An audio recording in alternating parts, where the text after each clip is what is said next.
Hi, I'm Simon Cade. I'm a freelance filmmaker and the host of the YouTube channel DSLR Guide. This past year I've been enjoying filming documentaries, and so I'd like to share what I've learned about lighting for two different camera angles when you're filming in someone's house, where there's usually less space than in a studio.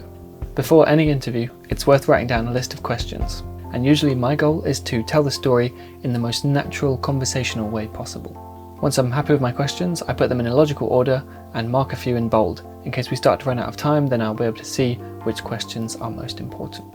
Then I print the questions out so I can avoid looking at a screen during the interview. Now, I really enjoy filming in natural light, but it's pretty common to get gradual changes in the lighting that make it difficult to keep a constant exposure. So this time we're going to use just one Godox UL150 and a couple of accessories to light two different camera angles so that we can shoot for hours without the lighting changing.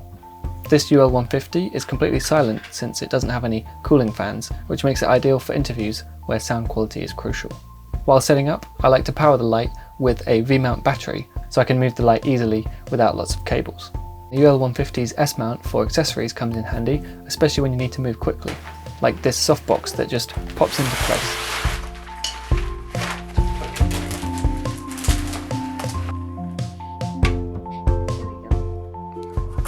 That's very convenient for documentaries like this where we're often shooting in someone's house and we don't want to take up too much of their time. Now, when you attach a softbox like this to any light, they do tend to get front heavy, but fortunately the UL150 has a sturdy locking knob so it can be fastened into position easily. Once I'm happy with the position of the light, I plug it into the wall so I don't need to worry about running out of batteries during the shoot.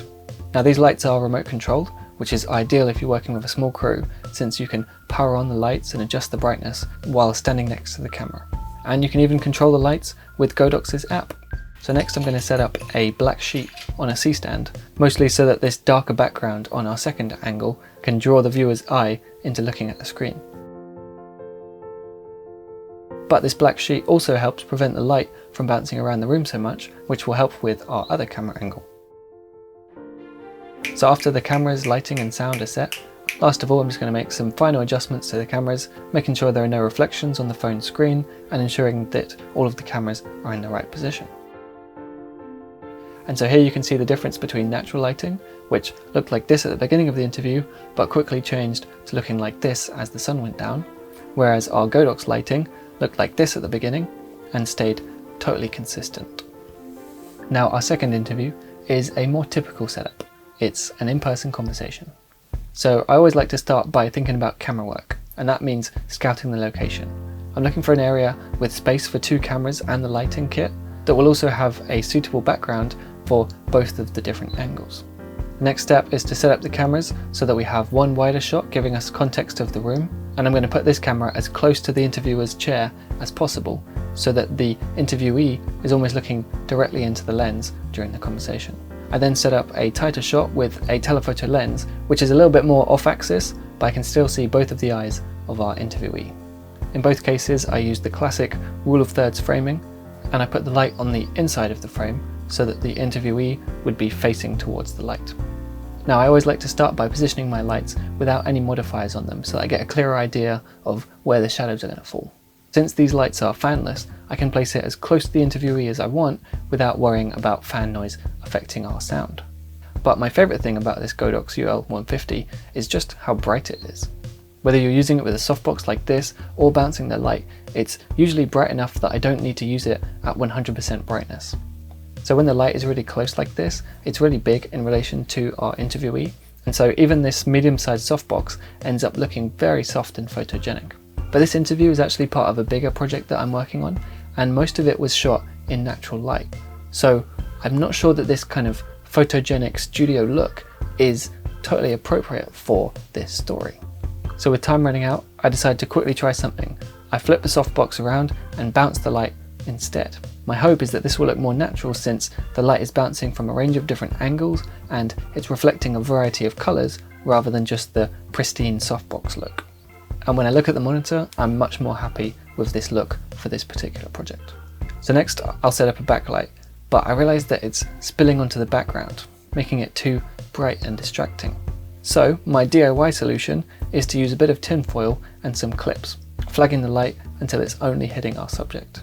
Now I think the audience will be more likely to focus on our subject. So now that I'm happy with the lighting, I want to talk about sound real quick. And for a shoot like this, I like to use a wireless mic, which is much easier to transport and set up than a boom mic with a big light stand, but it still sounds really nice.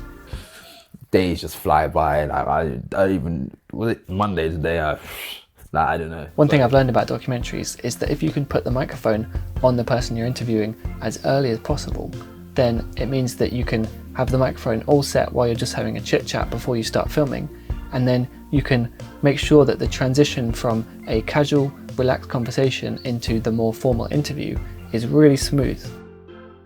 So once the interview's done, I always like to take a moment to write some notes about what we discussed and maybe what some of the highlights were, since it's impossible to keep track of so many conversations when you're filming interviews every week. And finally, I like to take some time to reflect on which questions were most effective and whether there was anything that happened before or during the interview that really helped the atmosphere to feel nice and comfortable, or if there was anything that kind of made everything feel more formal. Because often it's the subtle things that make a big difference to having a nice calm atmosphere for the interview. So there we go. I hope this little discussion about lighting and shooting interviews has been helpful. And if you'd like to find out more about the Godox lights or about my work, then just have a look in the video description.